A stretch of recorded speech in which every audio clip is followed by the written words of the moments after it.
Hello guys, it's day 7 of community quarantine. Bantaye!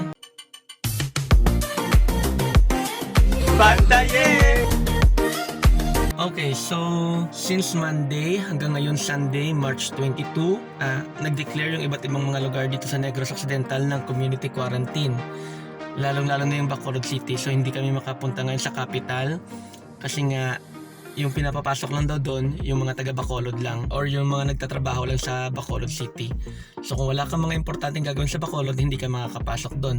So dito naman sa katabing city niya, yung Bago City kung saan kami nakatira, kahapon lang pinost sa official Facebook page ng Bago City ang City Bridge na starting this day, March 22, magkakaroon daw ng 24 hours curfew ang mga 65 years old and above at saka yung mga students.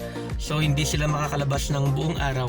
Okay, so since na ako yung naatasan na bumili ng pagkain sa palengke, titingnan natin mga kabantaye kung naipapatupad ba. Okay, kung wala tayong makikita mga bata or mga students sa daan. Okay, so bantaye.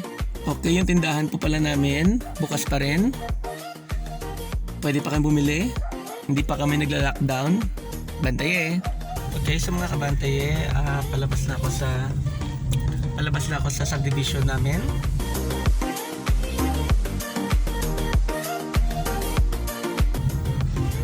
Okay, until now no shave pa rin tayo.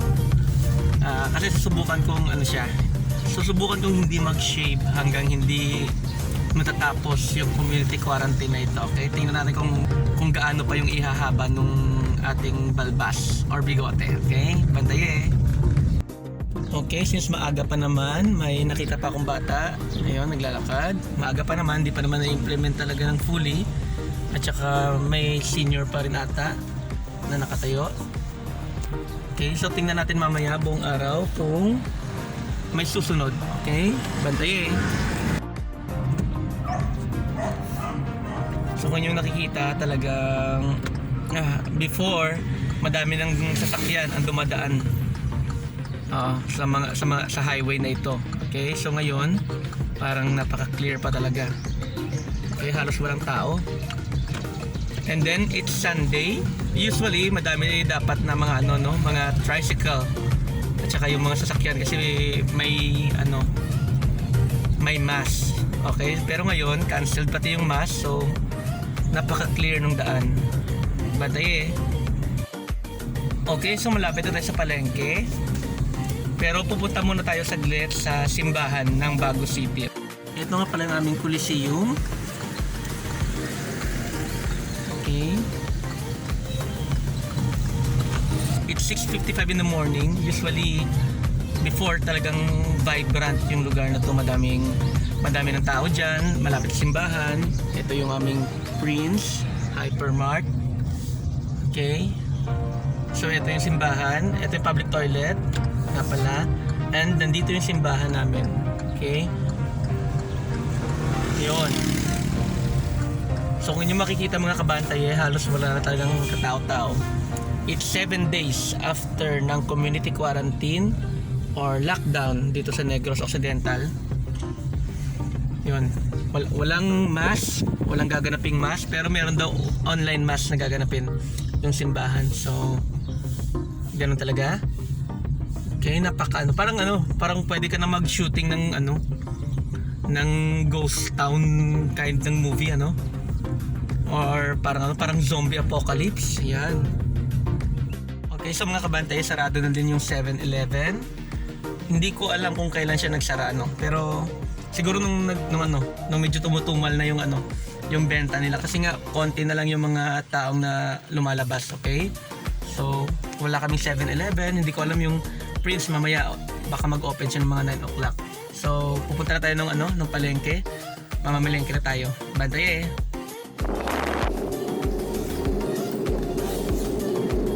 Okay, so mga kabantaye, ito yung aming division office, division of Bago City.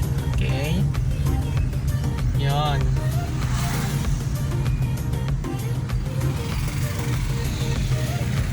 So halos walang katao-tao yung lugar, yung palengke. Namimiss ko na tuloy yung dating Bago. Alam ko malalampasan natin ito. Alam ko babalik din yung dating buhay ng Pilipinas. Okay? So ayun, talagang halos walang masyadong tao.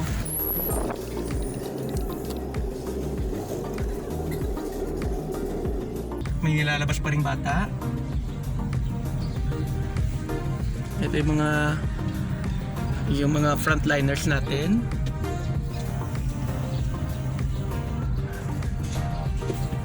Okay, so mga kabantayan, nandito na tayo. Mamimili na tayo ng aming tanghalian para mamaya, okay? So bantayan.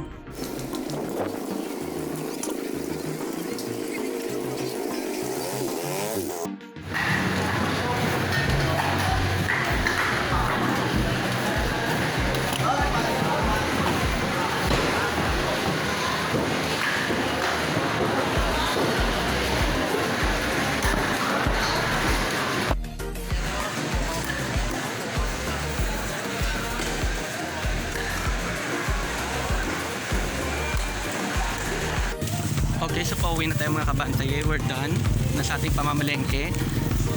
Pagdating ko ng bahay, ilulutuin ko na to. So, masyado pang maaga para malaman natin kung may implement ba talaga yung 24-hour curfew. Okay, na bawal nang lumabas yung mga 65 years old at saka yung mga bata. So, tingnan natin mamaya. Bantay eh.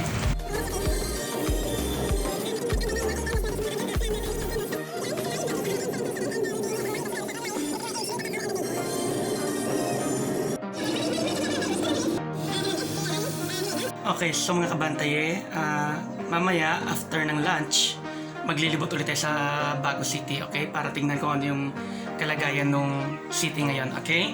Pero dahil mahaba talaga yung bakasyon, nag-decide ako na magpakalbo muna para pag class opening ulit, new hair na tayo, okay? So, bantaye.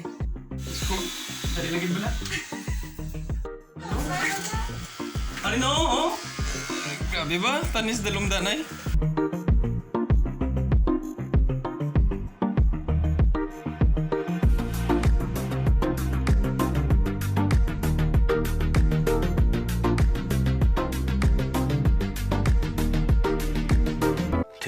Thousand years later.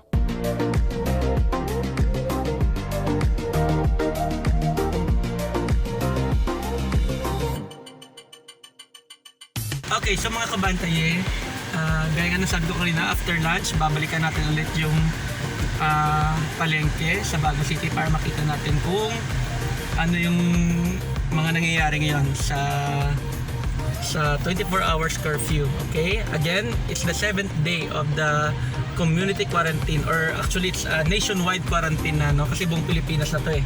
So tingnan natin kung ano yung mga nangyayari sa labas. At tingnan natin kung may mga bata pa rin ba sa labas o kaya may mga senior citizen. Okay, bantaye. Okay, sa mga kabantay, kung nakikita nyo, no, talagang almost empty yung mga yung daan ngayon. Although usually naman kapag Sunday, ganito naman talaga katahimik dito sa Bago. Pero hindi ganito ka konti yung mga nasa daan. Tsaka kadalasan may mga makikita ka mga tao naglalakad dyan kahit Sunday. At tsaka yung mga tricycle, yung volume ng tricycle talaga ngayon parang halos wala. Okay, so mga kabante, kung makikita nyo, no, parang nakakadagdag ng lungkot kapag ganito yung paligid. Parang ang sarap mag-shooting ng mga horror film. Kasi talagang halos walang tao sa labas. Okay, napaka-dull ng atmosphere ng dahil sa coronavirus. Okay, sa mga kabantaye, ito na ngayon yung palengke. Ito, may nakita tayong mga kabantaye, isang senior citizen. Okay, so nasa labas siya. Ibig sabihin talagang medyo lax pa rin talaga yung pinapatupad na 24-hour quarantine. Okay, kasi may nakita tayong senior citizen na naglalakad sa labas.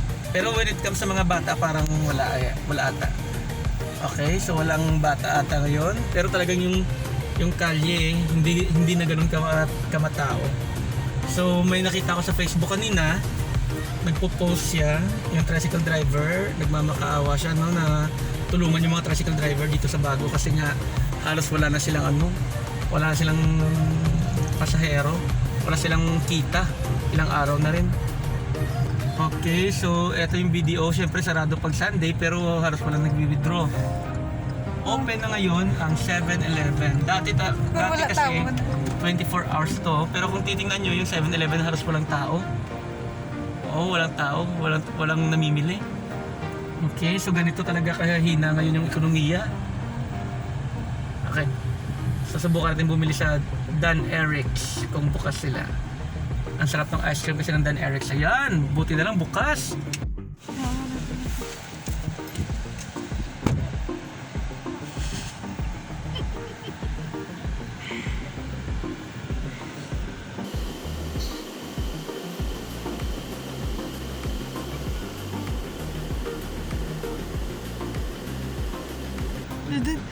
Puti-puti, giliwan.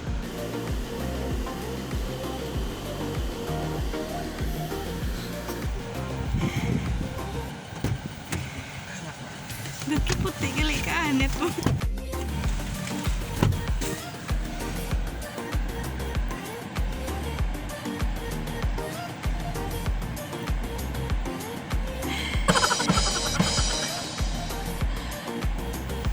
Okay si mga kabante, tambay muna kami.